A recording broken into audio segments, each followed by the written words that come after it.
Ako si Lirin, OFW sa Taiwan. Factory worker ako sa isang electronic plant. Tahimik ang buhay ko ron.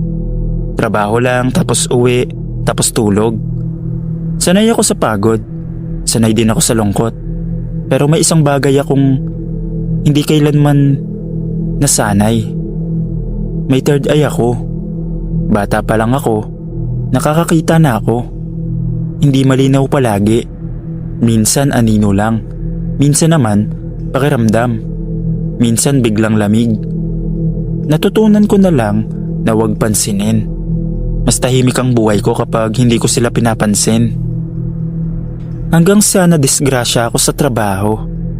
Isang maling hakbang yun. Isang madulas na sahig. Pagmulat ko, nasa ambulansya na ako. Maliwanag ang ilaw, malamig ang hangin, at may tunog ng makina na paulit-ulit. Dinala ko sa isang malaking ospital sa Taiwan. Moderno at malinis. Pagpasok pa lang namin sa hallway ng ward, kumirot na agad ang sentido ko. Alam kong masama yun. Inilagay ako sa isang private room. White walls, isang kama, isang maliit na bintana. Sobrang tahimik kahit may mga pasyente naman sa ibang kwarto. Paglabas ng nurse, biglang bumigat ang hangin. Parang may naiwan. Umupo ako sa kama. Pilit na pinapakalma ang sarili. Pero nang tumingin ako sa salamin sa tapat ng kama, hindi lang sarili ko ang nakita ko. Sa gilid ng refleksyon, may isang babaeng nakatayo malapit sa bintana, naka-hospital gown, nakatalikod, hindi gumagalaw. Pero paglingon ko, wala. Bumalik ang tingin ko sa salamin. Wala na rin siya. Pumikit ako, huminga ng malalim. Ayokong magpanik. Ayokong buksan muna ang mga mata ko. Alam kong kapag hinayaan ko, hindi na titigil. Gabi na nang dumating ang nurse para mag-check. Nagtanong siya kung okay lang daw ba ako. Tumango lang ako. Gusto kong magsabi ng totoo pero paano mo ipapaliwanag sa banyagang nurse na may nakikita kang hindi dapat nandun? Pagpatay ng ilaw, doon nagsimula ang tunay na problema. Hindi ako makatulog. Kahit nakapikit, ramdam ko na may gumagalaw sa loob ng kwarto. Parang may naglalakad, dahan-dahan, paikot sa kama ko. May biglang lamig sa paa ko, tapos sa balikat, tapos sa liig. Unti-unti kong iminulat ang mata ko. Sa may pintuan, may isang matandang lalaki, nakaupo sa upuan ng mga bumibisita. Nakatungo, parang pagod na pagod. Sa tabi ng kama ko, may isang batang lalaki. Nakatingin sa akin, nakangiti pero kakaiba ang ngiti niya. Sa kisame, may anino na parang gumagapang. Dahan-dahan, paikot. Hindi sila nagsasalita. Mas lalong nakakatakot yun.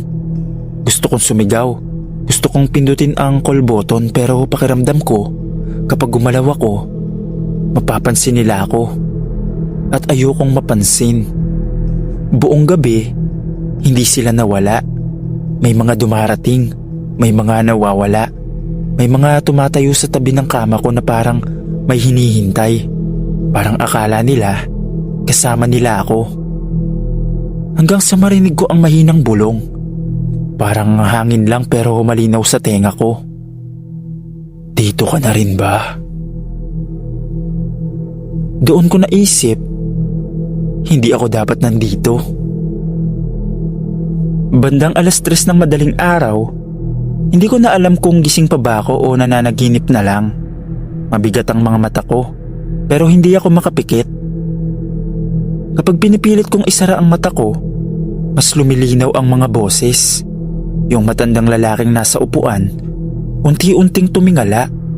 Kita ko ang mukha niya. Kakaiba ang kulay niya. At sabi niya, matagal na raw silang nandun. Nanikip ang dibdib ko. Hindi ako sumagot.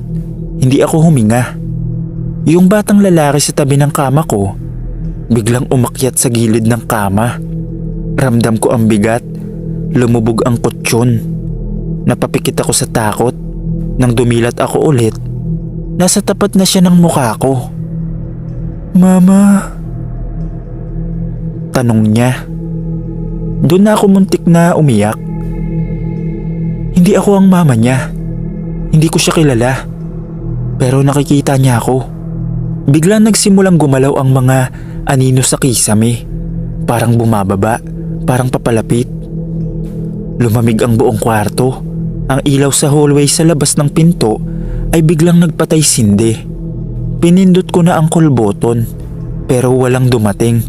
Pinindot ko ulit, mas matagal, mas madiin. Sa gilid ng kama ko, may isang babaeng nakahiga sa ere. Nakalutang sa sahig. Nakapikit siya pero gumagalaw ang bibig. At ang naririnig ko, pagod na raw siya. At ako na lang daw dun sa pwesto niya. Doon ko na naintindihan. Hindi lang sila nagpapakita. May hinahanap sila. Biglang bumukas ang pinto. Isang nurse ang pumasok. Binuksan ang ilaw. Tapos nawala na ang mga multo. Pero nang tignan niya ako, napaatras siya. "You're shaking. Are you okay?" Hindi ko na napigilan ng sarili ko. Umiyak ako. Hindi hysterical. Yung tahimik na iyak ng taong sobrang natakot. Tapos sinabi kong ayoko na sa ospital na to. Gusto ko nang umuwi. Tinignan niya ang chart ko at sinabing hindi pa daw ako cleared. Delikado. Pero ulit ko, hindi ako makakatulog dito at nagmakaawa talaga ako. Hindi ko sinabi ang totoo. Pero parang alam niya. Saglit siyang tumingin sa paligid ng kwarto, sa kisame, pati sa bintana. Tumango siya. Kinabukasan kahit masakit pa ang katawan ko, nagpumilit akong magpa-discharge. Pinirmahan ko ang waiver. Kahit anong paliwanag ng doktor, ayoko nang magstay doon. Paglabas ko ng ospital, doon lang gumaan ang pakiramdam ko. Sa apartment ko, doon na ako nagpagaling. At least doon, wala akong nakikita. At makalipas ang ilang linggo, gumaling naman na ako at nakabalik na sa trabaho.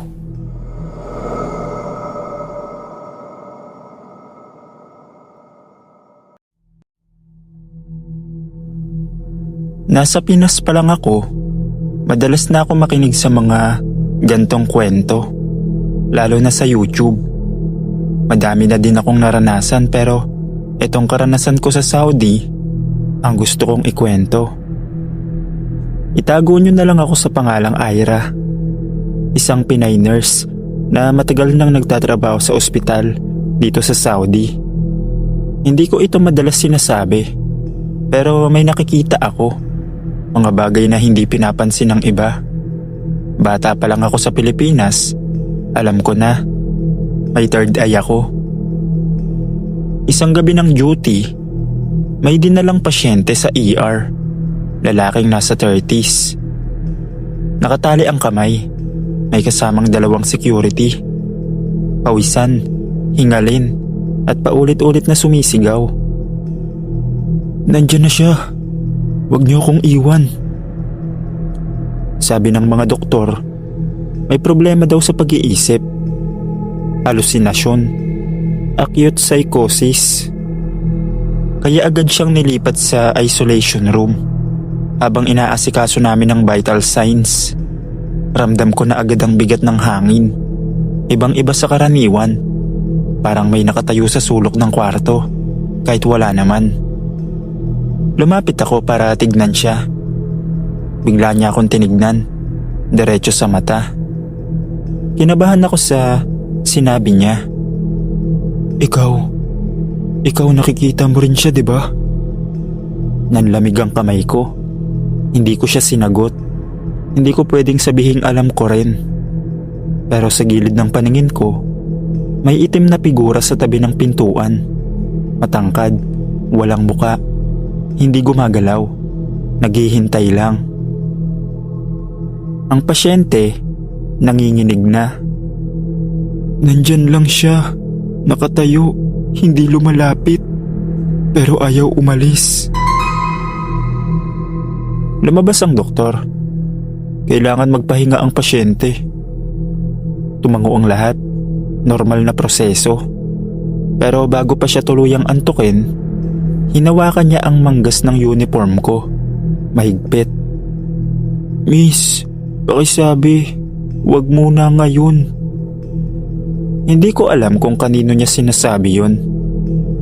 Pag-epekto ng gamot na itinurok sa kanya, dahan-dahang pumikit ang pasyente. Bumagal ang hinga. Sa monitor, stable. Unti-unting bumalik ang ingay ng ward. Mga yapak, makina, tunog sa nurse station. Pero ako, hindi pa rin makahinga ng maayos. Dahil kahit tulog na ang pasyente, nandun pa rin ang itim na figura. Mas lumapit siya sa kama. Hindi siya nakatingin sa akin. Sa pasyente lang. Parang sinisigurado. Parang nagbibilang ng oras. Umatras ako ng isang hakbang. Napadasal ako sa isip. Wag muna, Hindi pa. Paglabas ko ng kwarto, sinara ko ang pinto. Pero bago tuluyang magsara, nakita ko ang huli. Nakaupo na ang figura sa tabi ng kama. At doon ko naintindihan ng totoo. Hindi baliw ang pasyente. Wala siyang sakit sa isip. May sumusundo na sa kanya. Hindi ako agad bumalik sa nurse station. Nakatayo lang ako sa labas ng isolation room. Hawak ang chart pero hindi ko mabasa ang kahit isang salita.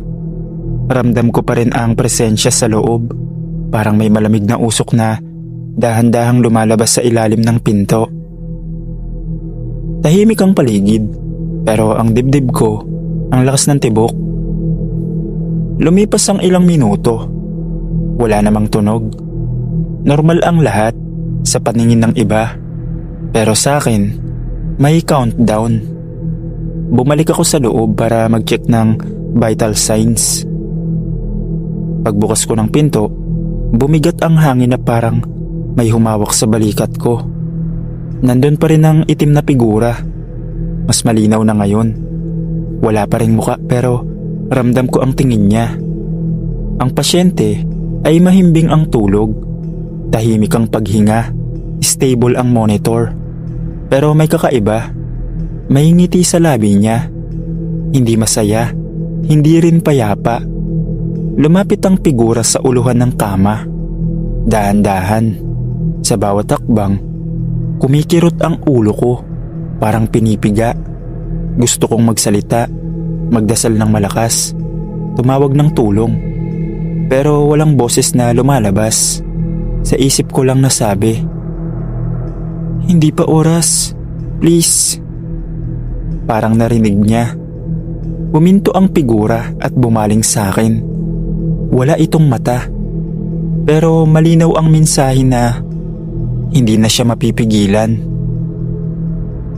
Biglang bumagal ang tunog ng monitor. Hindi alarm. Parang pinipigilan. Napatingin ako sa pasyente. Huminga siya ng malalim. Isang beses tapos wala nang kasunod. Tumakbo ko palabas. Sumigaw ng tulong. Pumunta ang mga doktor at mga nurse. May nag-CPR. Nakatayo lang ako sa gilid. Nanginginig habang ang mga mata ko ay nakatuon sa uluhan ng kama. Doon ko nakita ang huli. Ang itim na figura ay yumuko. Parang bumubulong sa tenga ng pasyente. Pagkatapos, dahan-dahan siyang umatras at naglaho. Parang usok natin na ngayon ng hangin. Isang mahabang tunog ang narinig sa monitor. Tapos katahimikan. Time of death, sabi ng doktor. Hindi niya tinapos ang oras. Parang ayaw niyang banggitin. Kinabukasan, normal ulit ang ospital. May bagong pasyente sa silid. Bagong ingay, bagong problema. Ang nangyari kagabi, itinuring na sudden unexplained coma. Hindi na nagising ang pasyente. Walang nagtanong sa akin at wala rin akong sinabi. Pero mula noon, may mga pagbabago. Kapag may pasyenteng sinasabing baliw, ako ang unang nakikinig. Kapag may pasyenteng tumitingin sa sulok ng kwarto at sinasabing, "Nandiyan na siya," hindi ko na pinapansin. At minsan sa mga gabing tahimik ang ward, may nakikita akong itim na figura sa dulo ng hallway. Pero hindi palagi. Nakatayo lang siya, naghihintay ng susunod niyang susunduin. Hanggang dito na lang po.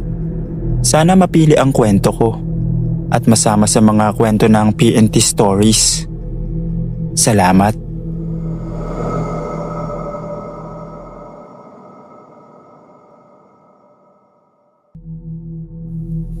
Magandang gabi. Tawagin niyo na lang akong Nessie. Bagong dating na nurse sa Taiwan. 1 buwan pa lang ako sa bansa at 2 linggo pa lang sa ospital nang ma-assign ako sa night shift. Sabi nila, normal lang daw yun para sa mga bago. Training, adjustment, wala raw dapat ikatakot. Pero sa unang gabi ko pa lang, alam ko nang may mali agad. Kabisa ko na ang galaw. Charting, rounds. Ang problema, yung pakiramdam. Pagpasok ko pa lang sa ward, parang bumigat agad ang balikat ko.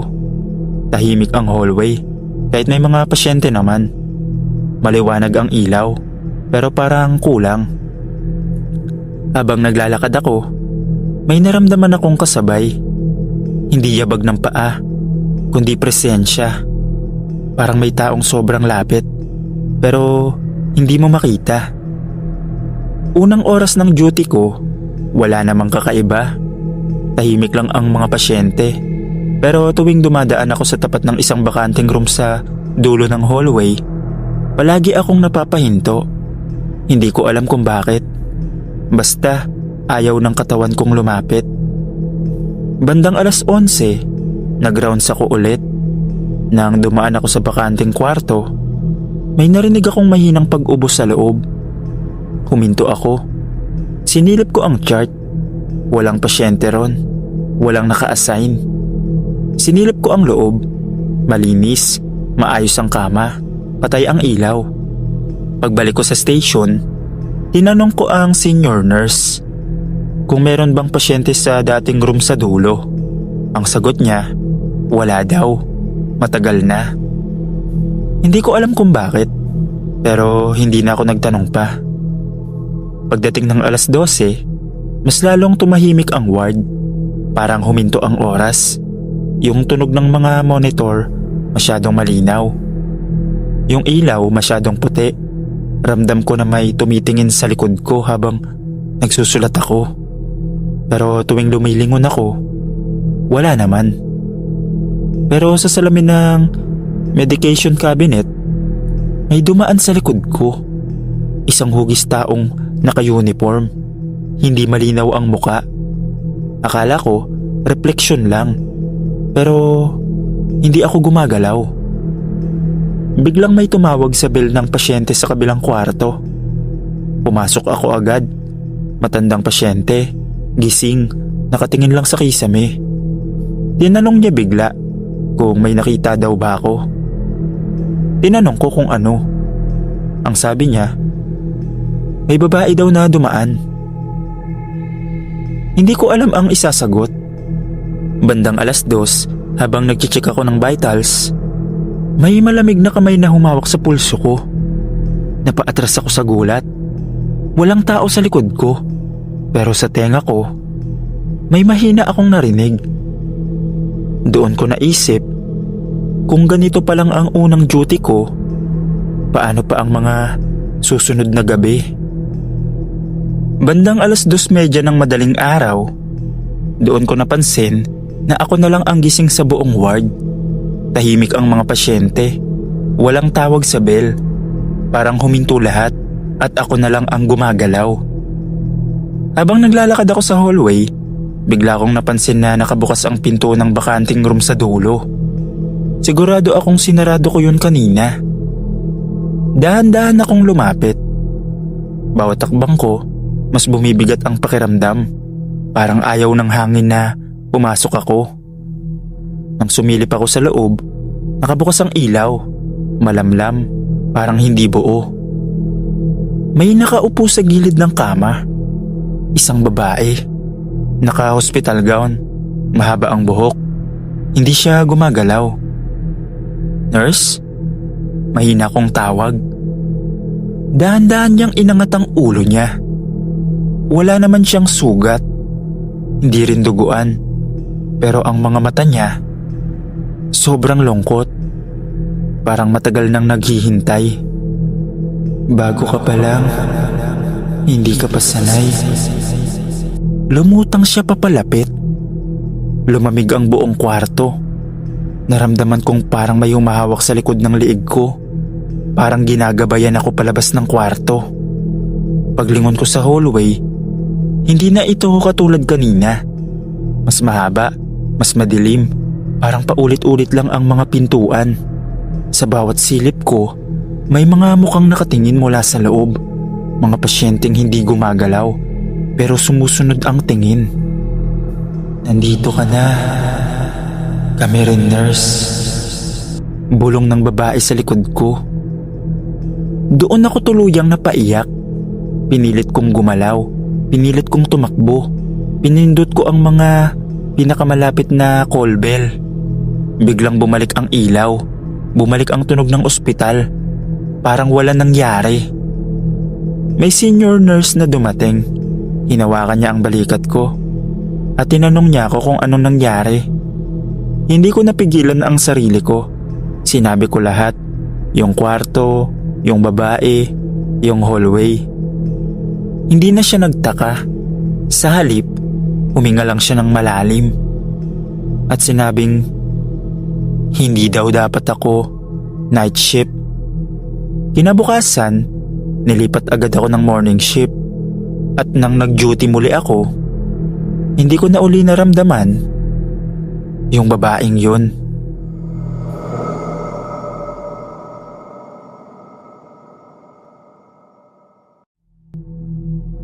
Magandang gabi pagsapit ng takip silim. Madalas po ako makinig lalo na kapag wala akong duty dito sa ospital.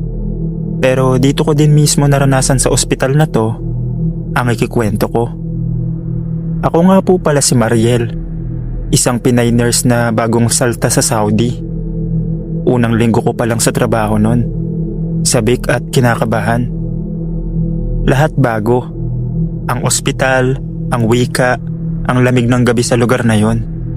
Kaya nang sabihing may bakanteng apartment sa likod ng mismong ospital kung saan karaniwang nag-i-stay ang mga nurse, hindi na ako nagdalawang isip. Malapit kung saan ako nagjo-duty at pansamantala lang. Ang hindi ko alam, may dahilan kung bakit bakante ang silid na ibinigay sa akin. Unang gabi ko pa lang, ramdam ko na agad ang kakaiba. Tahimik ang paligid. Maliit lang yung apartment. Isang kama, mesa, cabinet at banyo. May bintanang nakaharap sa likod ng ospital. Tanaw ang ilaw ng emergency room na hindi namamatay kahit madaling araw. Bandang 2:00 ng umaga, nagising ako sa mahinang paulit-ulit na tunog. Parang kaluskus ng tsinelas sa sahig. Una, inisip ko lang na galing sa itaas o sa katabing unit. Pero naalala ko, ako lang ang naka-check-in sa floor na to. Umupo ako sa kama, nakikinig. Tumigil ang tunog. Huminga ako ng malalim at humiga ulit.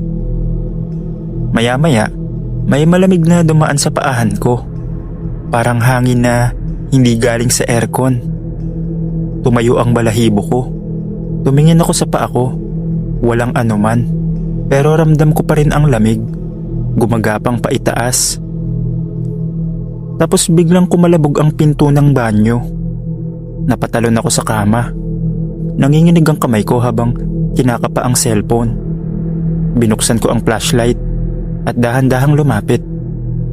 Bukas ang ilaw sa banyo. Sigurado akong pinatay ko yun bago ko pumunta sa kama. Sa salamin, napansin ko ang bakas ng palad. Hindi malinaw, parang pinunasan ng madalian. Nanginginig na ako. pinunasan ko ang salamin. Pero nang umatras ako, bumalik ulit ang bakas. Mas malinaw na ngayon, mas malaki kaysa sa kamay ko. Pagbalik ko sa kama, may amoy ng gamot sa hangin. Yung amoy na pamilyar sa ward kapag may pasyenteng malubha. Kasunod nun, mahina pero pilit na paghinga. Parang may hirap huminga sa loob ng kwarto. Hindi ko makita kung saan galing pero ramdam ko. Hindi ako mag-isa. Sa gilid ng mata ko, may anino na gumalaw malapit sa bintana. Nang tumingin ako ng diretsyo, wala naman. Pero sa salamin ng cabinet, may refleksyon ng babaeng nakaupo sa kama ko. Nakatalikod, nakaputing gown na parang hospital gown.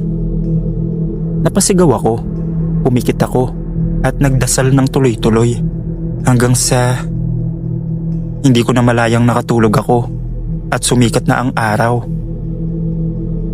Kinabukasan, para akong multo sa duty. Maputla, walang tulog. Napansin yun ng isang senior nurse. Tinanong niya kung saan ako naka-assign na apartment.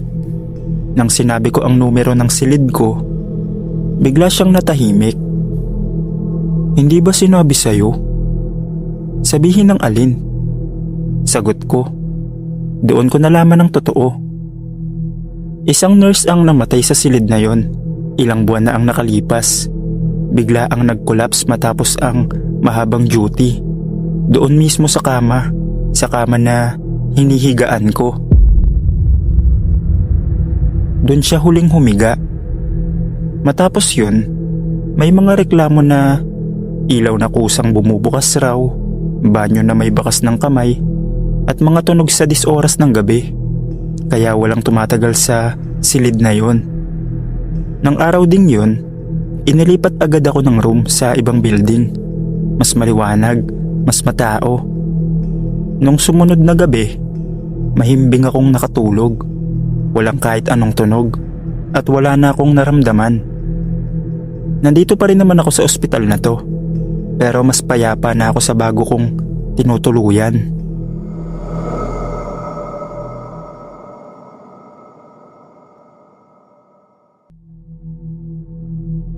Mapagpalang araw, PNT Stories.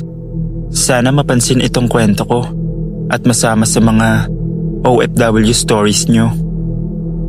Ako nga pala si Martin, 34 years old, OFW sa Taiwan. Janitor ako sa isang malaking ospital sa labas ng city proper. Malinis, moderno, tahimik, lalo na tuwing gabi. Sanay na ako sa pagod, sanay na rin sa lamig ng aircon. Pero may isang lugar sa ospital na kahit gaano ka pakatapang, may bigat sa dibdib pag nandun ka na. Ang morgue. Tuwing ako ang naka-assign dun, parang ayaw gumalaw ng mga paa ko. Hindi dahil sa takot, kundi dahil sa pakiramdam na may kasabay kang pumasok kahit mag-isa ka lang. Unang linggo ko pa lang, ramdam ko na. Habang naglilinis ako ng sahig, may parang dumaan sa likod ko. Minsan may maririnig akong mahinang kaluskos. Hindi naman tunog ng makina, hindi rin yabag ng ibang tao. Parang may gumagalaw na dahan-dahan. Pinapaniwala ko ang sarili ko na pagod lang ako. Hanggang isang gabi, habang nagmamap ako, napansin ko ang mga bakas ng paa sa basang sahig, papunta sa mga freezer. Maliit ang hakbang, parang mabigat ang bawat tapak. Sinundan ko ng tingin, pero walang tao. Ako lang ang nandun. Sinabi ko pa sa sarili ko na makakapag-out din ako mamaya. Pero gabi-gabi, mas lalong lumalakas ang pakiramdam na may nakatingin. Kapag yumuyo ko ako, parang may nakadikit sa batok ko. Kapag tumitigil ako, parang may humihinga sa tabi ko. Isang Taiwanese nurse ang napansin ng itsura ko at tinanong niya ako kung okay lang daw ba ako. Ngumiti lang ako at sinabi kong okay lang naman. Hindi niya ako tinignan sa mata nang sumagot. Tapos tinanong niya kung sa morgue ba ako naka-assign. Tumango lang ako. tapos wala na siyang sinabi. Isang gabi, bandang 11:00, bumaba ako sa morgue para sa huling linis. Tahimik ang buong ospital. Wala nang masyadong pasyente sa hallway. Pagbukas ko ng pinto ng morgue, mas parang lumamig doon. Napansin ko agad, may isang freezer na nakabukas. Alam kong sinigurado kong sarado lahat yon. Dahan-dahan akong lumapit. Habang papalapit ako, naramdaman kong parang may sumasabay sa hakbang ko. Nang hawakan ko ang pinto ng freezer, may kumatok mula sa loob. Nanigas ako. Hello? Mahina kong sabi, kahit alam kong mali. May tumunog ulit, mas mabilis. Umatras ako, nanginginig ang tuhod. Tapos biglang bumukas ang freezer ng tuluyan. Walang laman, walang katawan sa loob, wala ring tray. Pero bigla kong naramdaman ang bigat sa likod ko. Parang may umupo. Mabigat ang hangin. Tapos may mahinang boses akong narinig. Hindi ko na nilingon pa. Tumakbo ko palabas ng morgue, paakyat ng hagdan, diretso sa labas ng ospital. Doon lang ako nakahinga ng maayos. Kinabukasan, pumasok pa rin naman ako. Pero matapos yun, doon ko nalaman ang totoo. May dating janitor sa morgue, OFW din. Isang gabi, habang mag-isang naglilinis, inatake daw ito. Tapos natagpuan siya sa loob ng morgue, katabi ng isang freezer na bukas. Kaya simula noon, sinasabi ng mga nurse na may nararamdaman silang presensya tuwing gabi, lalo na yung mga dating naglilinis. Nag-request ako na ilipat ako ng pwesto. Pumayag naman ang management. At hanggang ngayon, kapag naaalala ko yung mga katok na yun, kinikilabutan pa rin ako.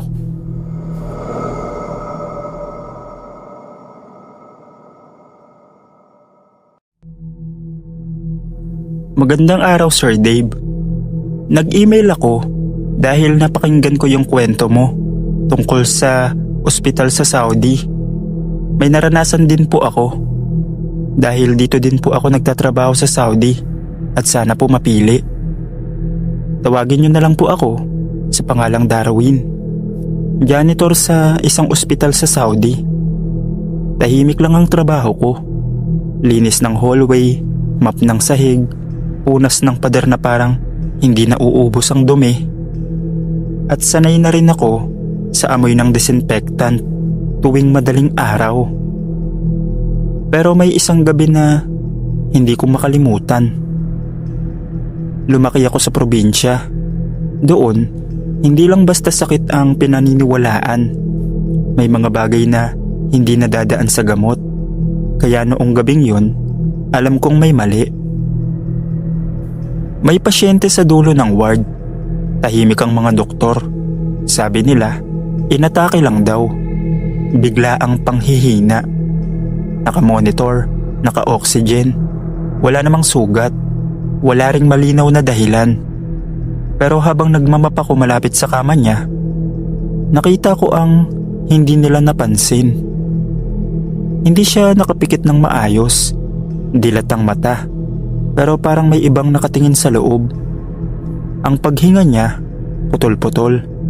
Hindi dahil sa makina, kundi parang may pumipigil. Sa bawat hinga, may mahinang ungol na hindi tunog ng sakit, kundi pilit na pagpigil. Tumigil ako sa paglinis.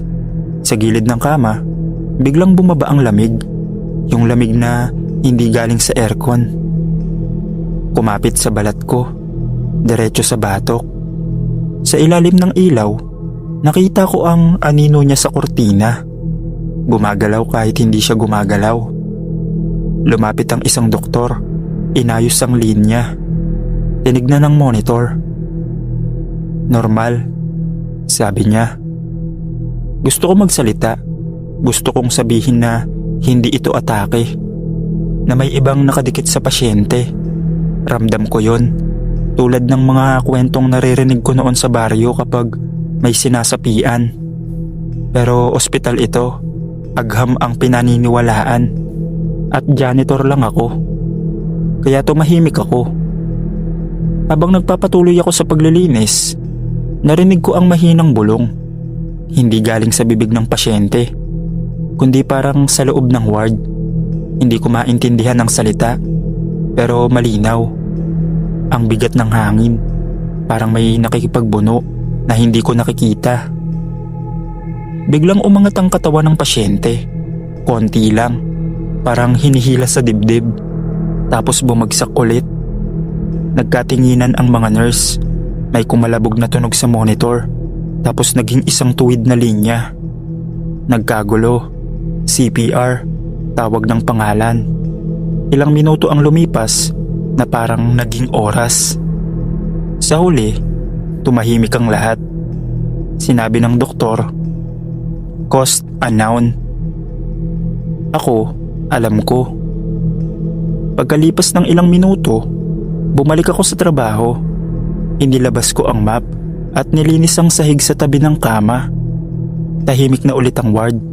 Wala na ang lamig, wala na rin ang bigat. Parang may umalis. Habang pinupunasan ko ang huling marka, napansin ko ang kortina. Hindi na gumagalaw ang anino. Normal na ulit ang ilaw. Normal na ulit ang gabi. Hindi ako nagsalita. Hindi ako nagtanong. Nagpatuloy lang ako sa paglilinis. Sa ngayon po, nandito pa rin po ako. At pag may mga kakaibang bagay akong napapansin, hinahayaan ko na lang. Dahil hindi ko naman trabaho yun. Hanggang dito na lang po. Salamat.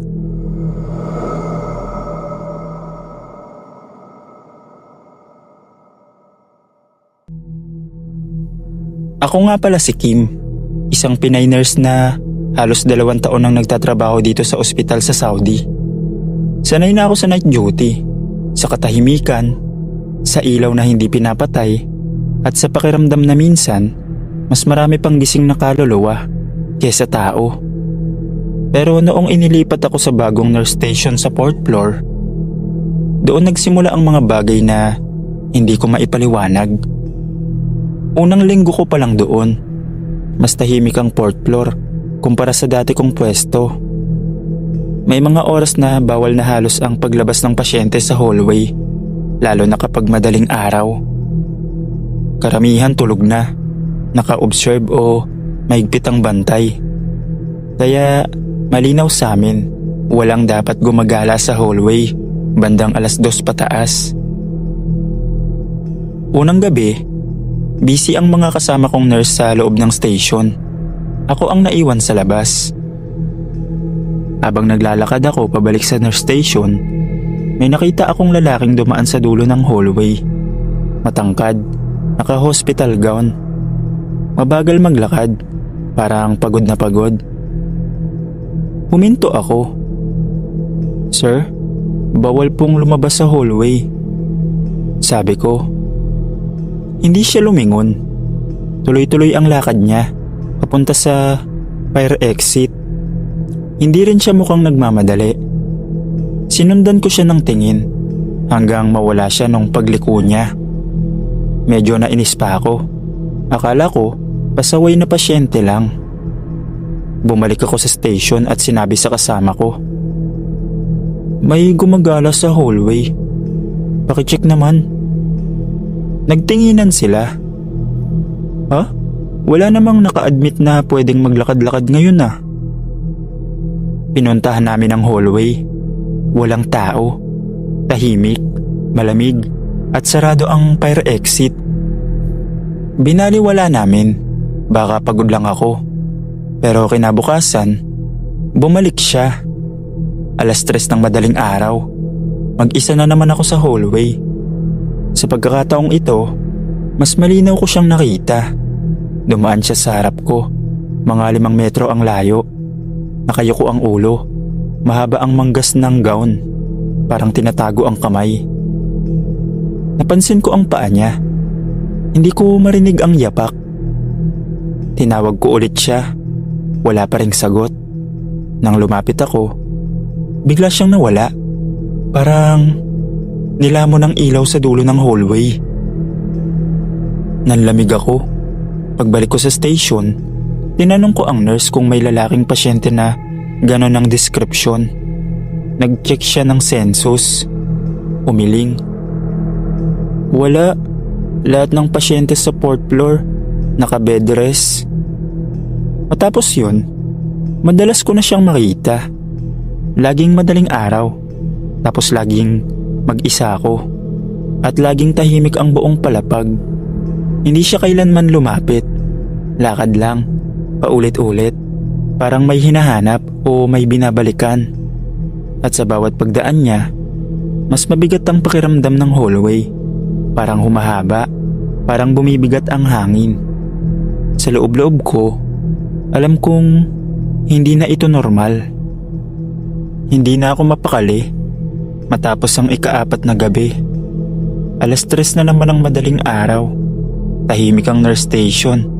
Ang mga kasama ko nasa loob. Abala sa charting at gamot. Ako lang ang lumabas para mag-rounds. Sa bawat hakbang ko sa hallway ng 4th floor, parang humahaba ang distansya. Parang mas lumalayo ang dulo kahit ilang metro lang naman. At doon ko siya muling nakita. Mas malapit na ngayon. Nakatayo siya sa gitna ng hallway.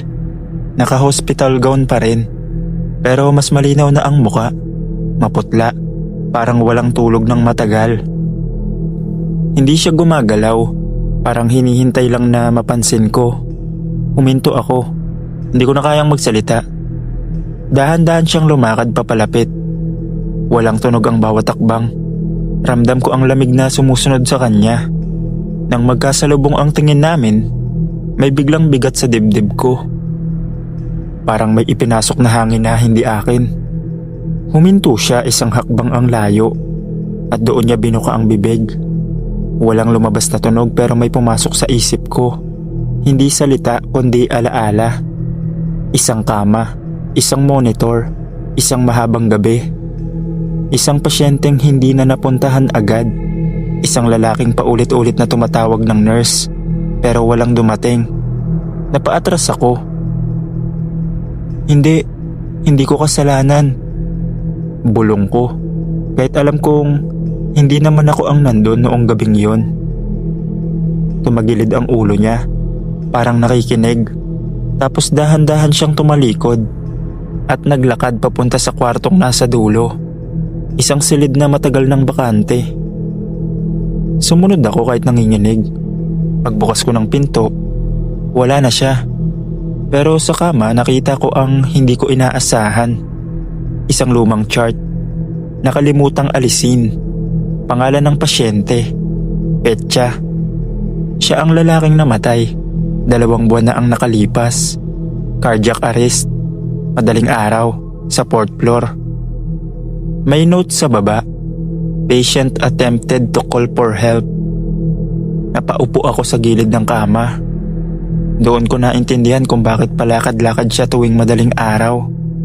Hindi siya gumagala. Bumabalik siya sa oras na walang dumating. Kinabukasan, kinausap ako ng head nurse. Tahimik lang siyang nakinig habang kinikwento ko ang mga nakita ko. Hindi siya nagtanong ng detalye. Isang tanong lang ang sinabi niya. Gusto mo bang bumalik sa dati mong nurse station? Tumango ako agad. Paglipat ko, hindi ko na siya muling nakita. Hindi na rin ako nag-round sa 4th floor ng madaling araw. Pero minsan kapag dumadaan ako doon para maghatid ng chart, ramdam ko pa rin ang lamig sa hallway. Sandaling bumibigat ang hangin, tapos mawawala. Hanggang dito na lang po. Salamat.